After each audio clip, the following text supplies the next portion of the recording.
Hey, hi, hello there, what's up, sup dog. So VidCon was this past weekend and it was pretty amazing. I promised you guys via Twitter that I would do a kind of like VidCon vlog like I did the first year, but I didn't do that. In fact, this is literally the only footage that I have.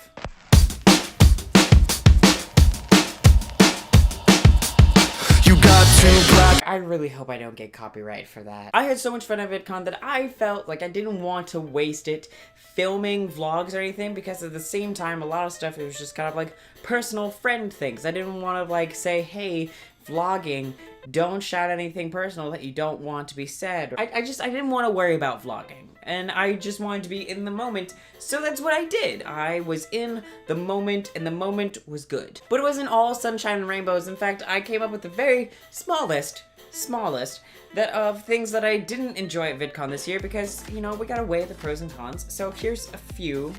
Really, it's super small, and most of it's just personal stuff. One, security was kind of off. I stayed in the Hilton, which is like Anaheim Expo Hall, like little sidewalk walkway Hilton. It's pretty much where all the big name YouTubers stayed. A lot of my friends and I stayed there. We had lots of fun. It was great. I felt like a very important person staying at the Hilton. But the security was kind of off. Like, they added a lot of security because of the events recently in the news, and they wanted to make everyone feel safe.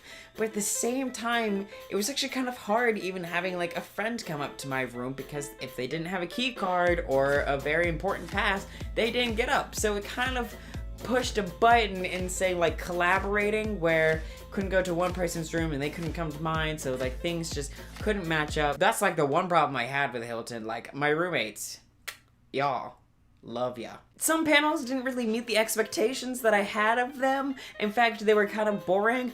Most of the panels I went to were either centered around the LGBTQ+ community, because I had friends in them, or race and representation community, because again, had friends in them, and because I wanted to learn something new. Which is weird, because most of the time when I go to VidCon, I went to like the technical aspects of YouTube's, like really stuff that's like how to build your channel and all this other things. When in reality, I think the one channel specific panel that I went to was how to build your brand, and I left halfway through. Like, I think I stayed for 20 minutes tops, because it just, there wasn't anything to it. I felt like the presenters were doing their best, but I wasn't learning anything new. It really felt like something I learned from like a YouTube boot camp, and that's harsh. And I'm really sorry, that's really mean, but I mean, congratulations for getting up there and doing a panel. I haven't even done a panel before, so maybe I'm just thinking about this from the wrong way, and for that I am sorry, but I guess it just wasn't for me. I went to the creator keynote panel, and that was really fun. I got some inspirational messages that I want to like internalize and think about for a while. It felt really, really overcrowded. Like, okay, here's the thing. From what people were saying, it's the same a number as last year's VidCon, but last year's VidCon compared to this one seemed empty almost. It felt too like there wasn't enough time. Like, the very first day of VidCon, I felt like, and this isn't something anyone can really do, like we're not gonna have a 4-day convention. On the very first day, it felt like VidCon had just, like, that was the end of VidCon. There was so much happening on like the first 2 days. And then the second 2 days, it was like, where did it go? Where did it go? What happened to you? I don't know. It was so fast-paced. It's just like there was so much I wanted to do and get done, and it didn't get done, and it didn't do, and darn it, ding it.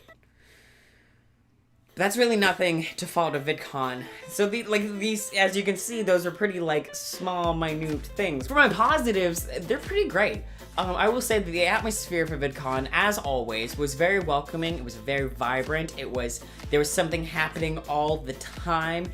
Everyone seemed to be enjoying themselves. I have now equated that running and screaming fans is what I would associate the zombie apocalypse to be. So there's that. I think VidCon is becoming more inclusive with its creators. I saw a bigger variety in creators this year. I think it can still get better. I don't know how to do that. I don't run these things, but I did think that this year was more inclusive than previous years. I think my favorite thing about this past VidCon though, even if I went in with like these high expectations, and personally, those expectations were so high that it was kind of like hard to meet. For me, VidCon this year was so amazing in 2 ways. First way, is that I have decided to rework what my channel is about, kind of like a rebranding. I really want to talk about important things, and I want to do it in a great way.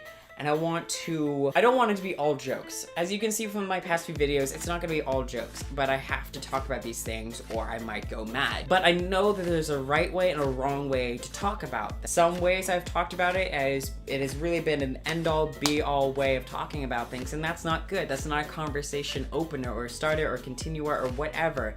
It's just, I need to be working on my type of brand, and I've started working on a few ideas and scripts already, and when I mean scripts, I mean I was in the library today really drafting and writing these out, and I was so excited for them. I want to get them right, or as close to right as I possibly can. There's so much that I still need to learn on how, like, content is good on YouTube versus my old content, which was, look, I watched some of my old content this past weekend, and it was cringe-worthy. So, I think the second best thing for me at VidCon this past week was the growth in friendships. And by that I mean, like, friends I made over, like, a Google Hangout. We've now become so much closer.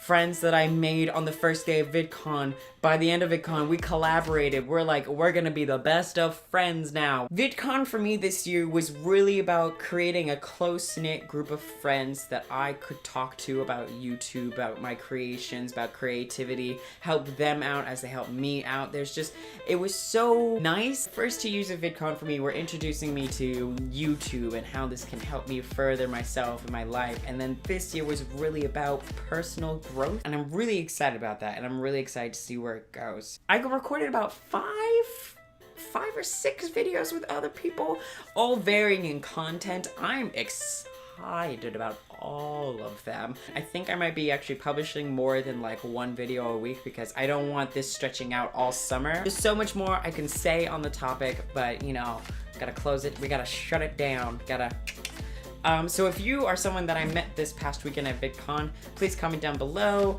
that I met you, because some of you I was drinking in the Hilton lobby with, so I may not remember you. I love y'all. It's been so fun. If you could not go to VidCon, what is something that you wish I would have done at VidCon that I didn't do in the end? Y'all, I made business cards. How awesome is that? I'm just stalling this outro. Here we go. Bye.